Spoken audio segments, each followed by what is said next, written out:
I'm back on the Bukit, the hill, otherwise known as Uluwatu.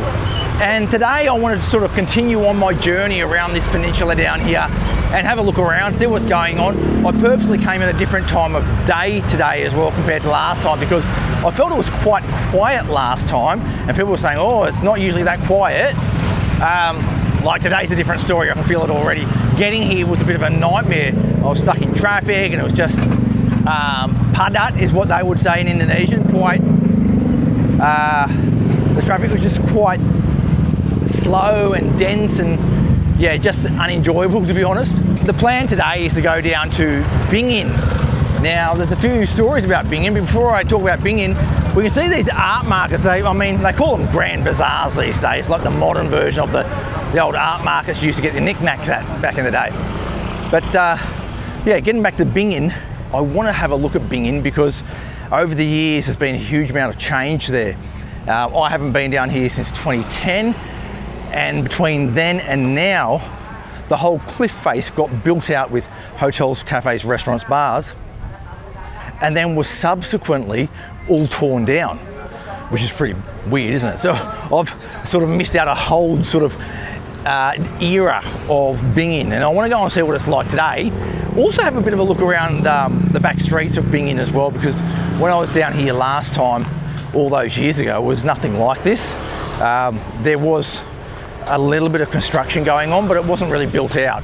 And I'm sure now it's a lot more built out than it used to be.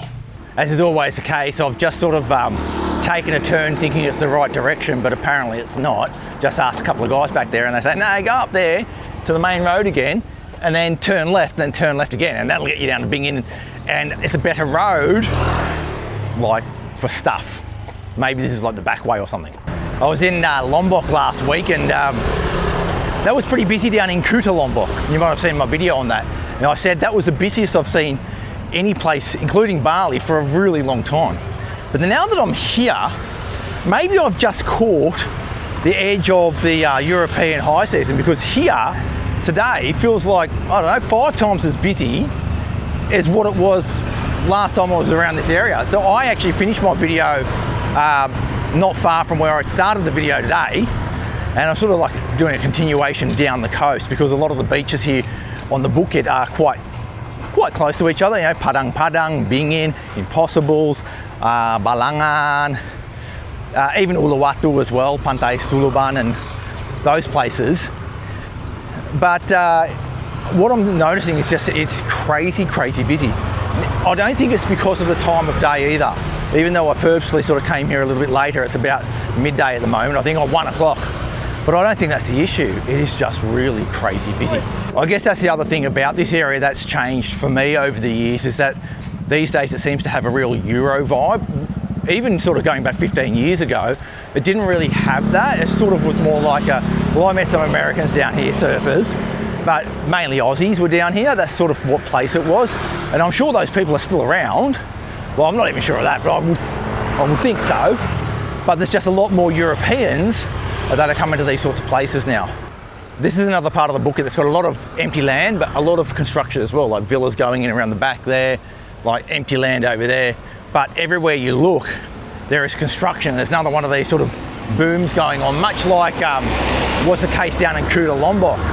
It feels very similar to that. Maybe that's what Canggu was like for a while, I don't know. I mean, I sort of stopped going there when it started getting built out, and I went there after it got built out, and it sort of had changed dramatically. That's what's happening down here. The roads are really narrow. I reckon that's going to be problematic as more and more people come here, for sure. Looks like I've got a coffee shop here. It's called Artisan. Let's look at it. This is sort of like cafe slash restaurant, this place. Very modern, dark inside. It's the style these days. From my experience, they do good food, good coffee, always, almost always. I reckon it's going to be good. This is on the road down to Bingin. And I think there's a few, like this is in a row of shops where there's like boutique clothes and all that sort of stuff going on as well. So it's that sort of place. It feels a little bit upmarket, but the people here don't look very upmarket, like the people who are dining here. They've obviously got money, but they're not rich. But having said that, like the menu's not expensive. by Bali modern standards. For example, my bagel's costing me 80,000 and my coffee's costing me 40,000, which is okay. I mean, it's more expensive than you pay almost anywhere in Sanur, but for the rest of Bali, it seems to be the going rate these days. It's not too bad for a place that I think is quite high standard. Look at that, that's a beautiful one. That is dark as anything. Looks good, temperature's good. Let's give it a go.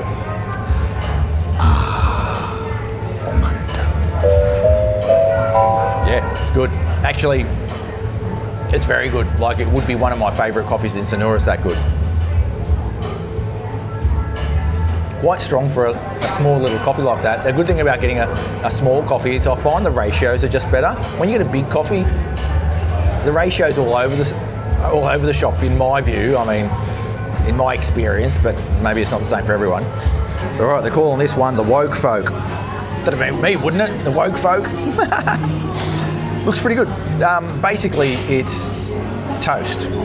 It's cost me 80,000. So the bagel didn't happen because they've run out of bagels, so they gave me this instead, which looks pretty good. Like, I don't know what that is on there, labna, I think, which I think is like a Middle Eastern thing, and tomatoes, avocado. So, but let's just call it an avo toast. That's what it is. One slice.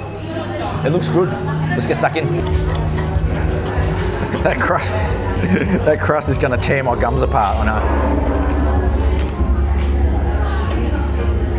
That's good.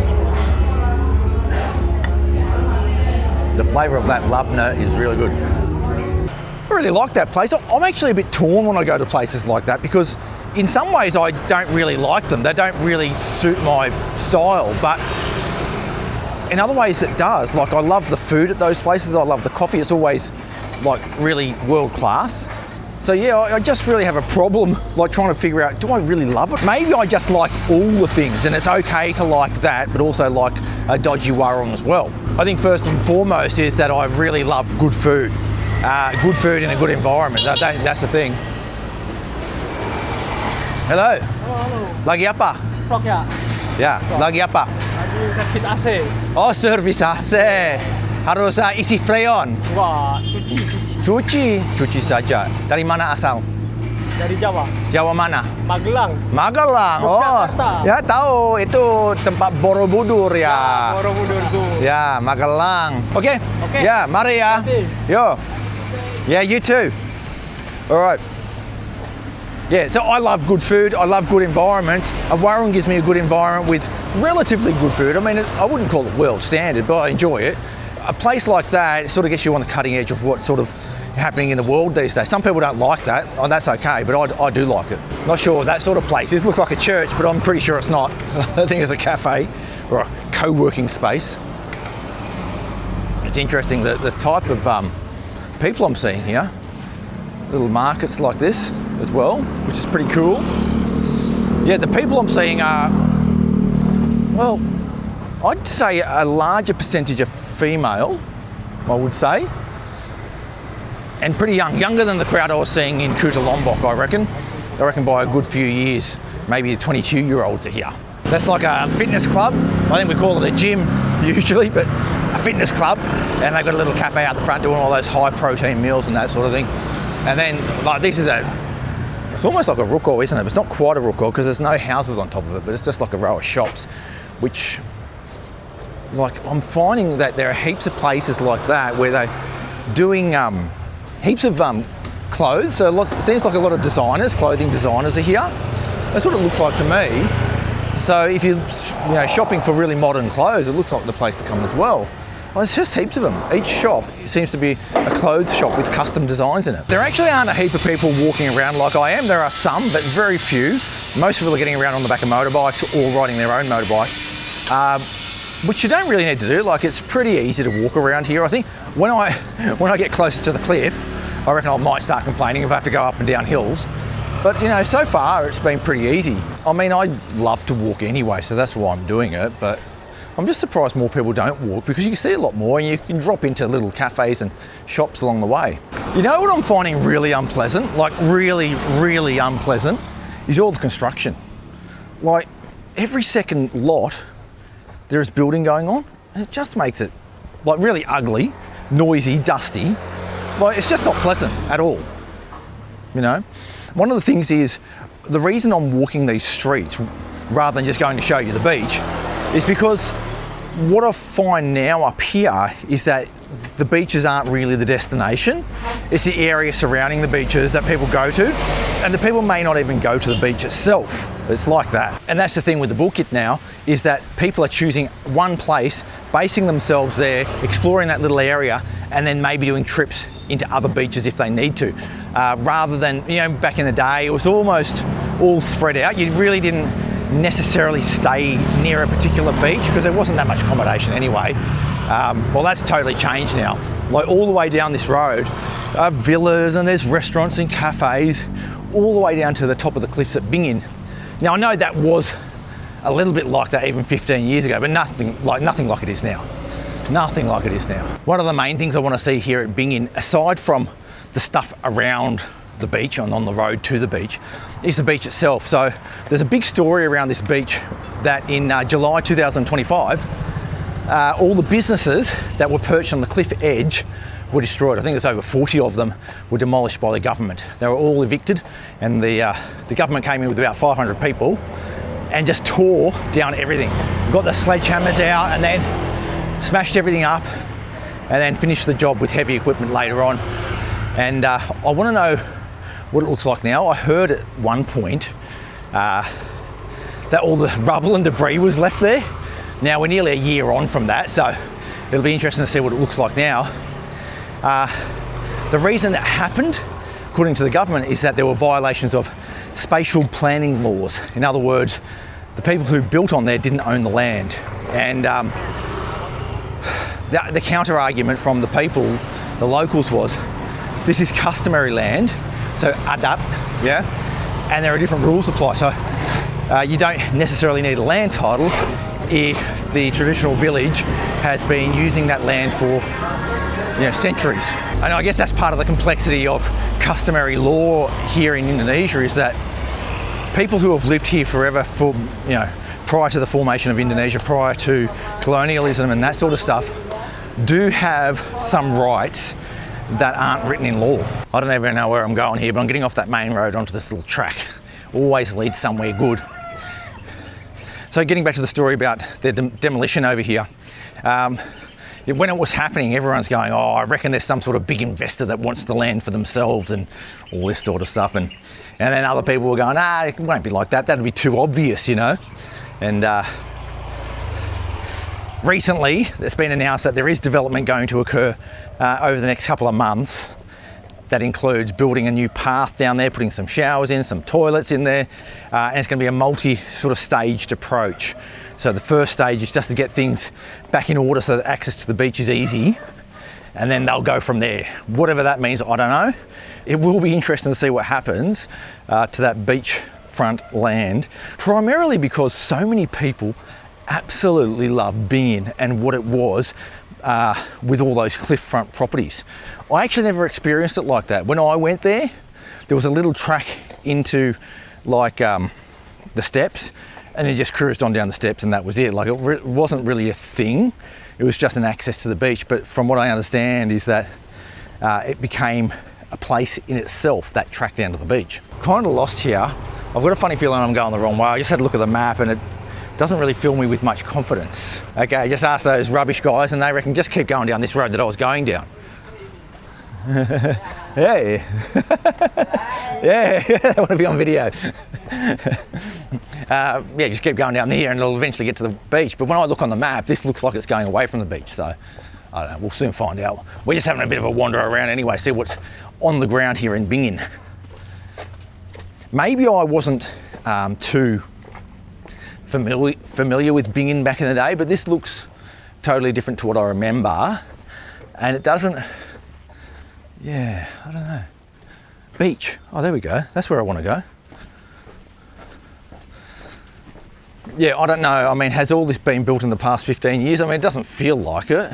It feels like this was all here back in the day and I just didn't notice it. That's what it feels like, but I'm not even sure of that. Like, some of these places are definitely a little bit older and would have been here at the time, but I reckon it's nice. Pondak Indah. But I reckon when I came down here, I must have just been coming down a particular road and got to a particular point. Like I could park a car really close to the entrance point. That was my memory of it. Like I don't know if you'd be able to do that now. Seems all a bit too hemmed in. Oh, here we go. There's something going on here. Big structure with views to the ocean. One thing that's got me a little bit concerned is that I'm the only person on this path. I haven't passed another person, and on that main road that I was walking down earlier, it was filled with people on bikes, and there was people in cafes, and they were going everywhere, but they're not here. So either I'm going the wrong way, which is certainly possible, and it's my fear, or maybe there's another way to get to the beach, or an easier way to get to the beach that I don't know about. And yeah, well, we'll soon find out. I mean, this is going to the ocean at least, because the ocean's there. Let's see what happens. Well, it looks busted up. Let's have a look. Oh, here we go. That's beautiful, isn't it? I see one surfer, but there's not much to surf out there, so I'm not sure what he's going to do.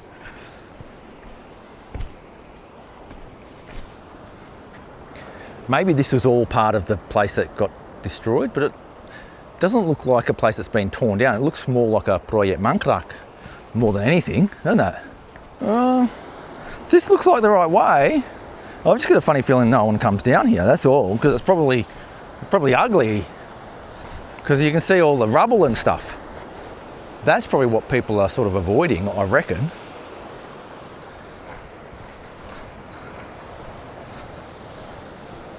Little cave up there with a temple in it. That's pretty cool. That's just sort of off the path. Yeah, really cool. I can hear something down there. I don't know if it's a person or a dog or a goanna. Something under there. Something big. Oh, this is weird. I've got a funny feeling this thing might have been half built when the government came in and said no more. That's what I reckon. Over that way you can see Dreamland. And that's a lot different to what it used to be as well. Okay, I'm getting a little bit more of a view here of the destruction down here. So most of the rubble is actually gone. There is still a bit of rubble there. It looks like the path down here seems quite decent. It just needs to be fixed up a little bit. I suppose I better head down there, eh? Like, see what it's like.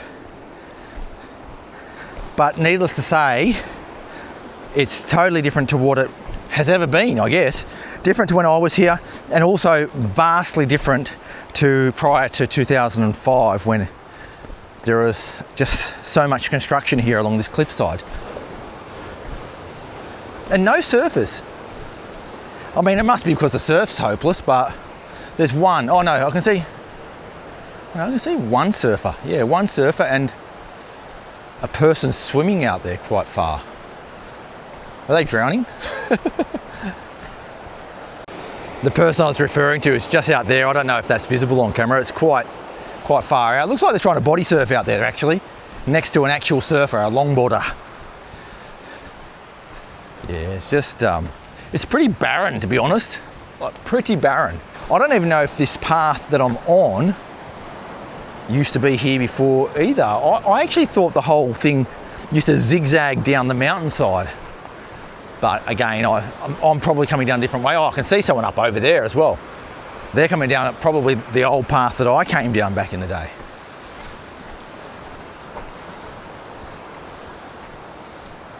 Okay. That looks like the actual official path up there through all the rubble. Well, that's pretty bad, eh? Like that's not been cleaned up. Like, it's been a year now. You would have expected something. Well, would you have expected something? I don't know if you would have expected something, but it would be nice if that happened. Hi. How are you? I'm good. Boss, how are you? Good, good. You need umbrella, boss? Nah, just having a bit of a look around.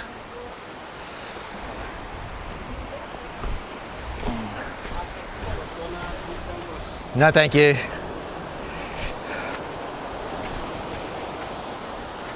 Well, that is quite beautiful. Quite beautiful. I think I do remember this beach as well, being a bit rocky and that sort of thing. That's what we're seeing.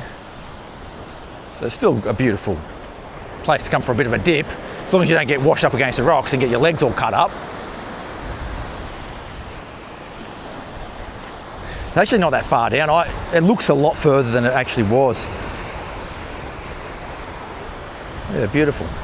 Beautiful, beautiful part of the world, yeah. So that's what we're looking at when we look back up. Oh, that is a disaster zone, isn't it, really? It's a bit sad. I do hope that it gets beautified once again. That would be really beautiful if it did. And I can see people swimming over there, probably a little bit more sandy and less rocky over there. It's actually going to be a massive job to remove all that rubble because you can't get trucks down.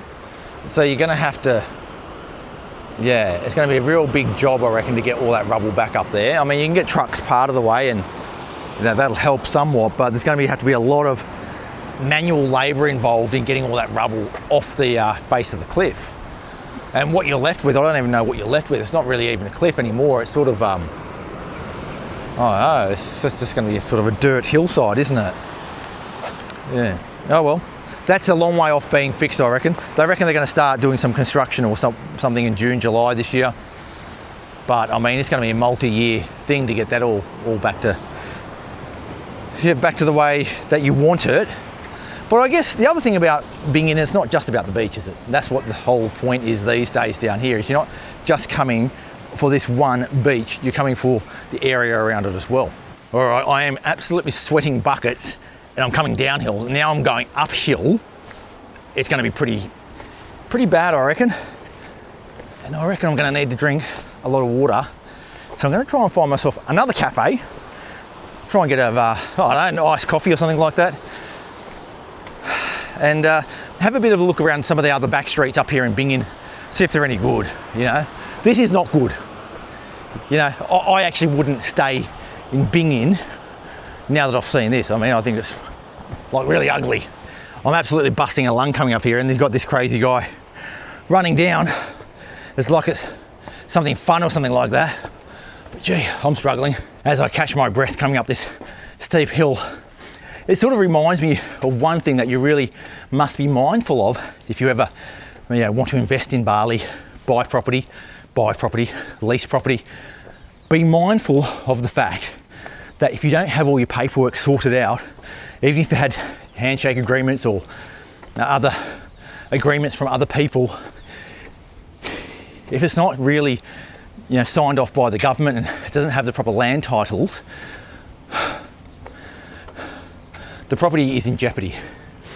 That also goes for if you go and build, like buy property in the green zone or even lease property in the green zone where it's only for agricultural use. And then you go and build your dream villa on it and everyone else is doing the same thing and you think, well, it should be okay. It might not be. Like a lot of people do get away with it and it means you get your land a bit cheaper and, you know, you might have your dream house for cheap. But the big risk is the government comes in and says, no, you can't do that, you haven't followed the law and we're coming to demolish your house. And they will do it. And that could even happen, let's say you have a dispute with someone. So let's say everything's going fine, you have a dispute with a neighbour and they go and dob you into the government or have a friend in the government and then you get your property torn down because of it. Well, that's possible, like totally possible. So the big advice is follow all the rules. You just have to, there's no other choice really. Otherwise you are potentially in jeopardy. Oh, that's weird. Access Bingin beach parking. So that's down there where I've just more or less come from. So I must have been going down the official way, but just no one does it anymore because it's all busted up. Well, that's terrible, isn't it? I bet you when the government started knocking down villas and restaurants and cafes and hotels, that people like this would have been pulling their documents out and thinking, gee, I hope we're squared away here because the government's on a rampage here trying to get rid of all the unofficial buildings. And if we're one of them, we're in trouble. Oh, here we go. There's a little, looks like a cafe, is it? The Cashew Tree Collective. I mean, it's either that or a health food shop, like a co-op, but I reckon with all the bikes there, that looks like a cafe. So I'm gonna go in there and get something to drink. Oh, it's a pretty spread out place. It's gonna be interesting to see what this place is like. There's my iced coffee. I'm dying for that. 40,000, absolute bargain. Gee, I need it. Just need it. Like, I don't know. I feel that it's so much hotter here than it is in a place like Sanur. I don't know if that's true or not, or whether I'm just getting old, but it just feels like it. It feels like a very hot place to me. I don't know, what do you reckon? Is the Bukit hotter than most other parts in Bali? The waitress there said that while I'm in the area, I may as well go down to Dreamland, which you can walk to from here. And I thought, hang on a sec, I don't think you were ever able to do that in the past. So I'm going to try it out anyway, see what happens. So just coming down this road, which looks like a fairly well-established road. So maybe it's always been here. Like my memory's a shocker when it comes to this whole area. Like, it's all blended into one another because my strongest memory was all the cow paddocks. And because it all looks a bit samey, well, I've got no idea where I am and what was what back in the day. And I wasn't like an expert back in the day either, so yeah, so my memory's just shot. The thing that gets me confused is these sorts of places don't look like they look like they're older than 16 years old, which is when I was here last time. So if they're older than 16 years old, they were here when I was here last time. The other possibility is that they've aged really poorly and they're only like 10 years old. That's possible too. I don't know. That's like definitely more than 16 years old, that one. That would have been here for ages. There was an area around Bingin that I did explore a little bit. There was a lot of construction there back in 2010. It was sort of like dirt roads with a bit of a jungle atmosphere. And it sort of looks like this a little bit. There's a guy went past, young guy goes, "G'day guys." I thought the Instagram generation was supposed to show a bit of respect to the elderly like me. That is a very ugly skyline, it's got to be said. A very ugly skyline, just construction everywhere. I hate it. I just hate the scale of it. You know what it feels like? I went to a place in Jordan once, in the Middle East, on the coast. I think it was called Aqaba. And it's like one of these, I don't know, tax-free zones or whatever. And I got into a hotel that was in the middle of a construction site. And everything was just sort of getting built so quickly. It was like a big land rush. And that's what this feels like. It feels like Kuta Lombok as well. It's just got a really awful feeling when you see so much construction going on in one spot. This looks like the story down here. So down in there's a little waterfall in the stream. I remember last time I was down at Dreamland, I sort of came down on the other side of the river from memory. And this must be a new access, or like when I say new, like new for me, because my memory was it was always on the other side, that path in. And obviously when I was here in 2010, it had already changed dramatically with that big resort or whatever it was on top of the hill. That sort of got built in the 2005 to 2010 timeframe, I think. Jam istirahat ya. Yeah. Selamat menikmati. Yeah. Shows how out of date I am. This is the main entrance these days, it seems. Like all the bikes are down here, rather than on the other side. There's a walkway all along there, but that looks all busted up these days. Look at it. No one's going down that side, which is where I used to go down. And here we are at Dreamland. Always has been a dream of a beach. Still is. If you look at that, it's still a beautiful, beautiful beach. And despite that monstrosity on the hill there, which has sort of destroyed a little bit of the outlook, it's still a very beautiful, beautiful beach. Look at it. There's a lot of people here as well. Well, that just about does it for me today here in, well, it's Dreamland and Bingin. It's been interesting figuring out what's going on all around this area. I'm not sure I'd go and stay in Bingin, to be honest. Other places in the Bukit, maybe. And at this time of year, it's gotten real busy. So thanks for coming along for the ride today, and thanks for watching. Make sure you hit that subscribe button to keep up to date with all things Sonora and the rest of Indonesia. I'll catch you next time, and sampai jumpa.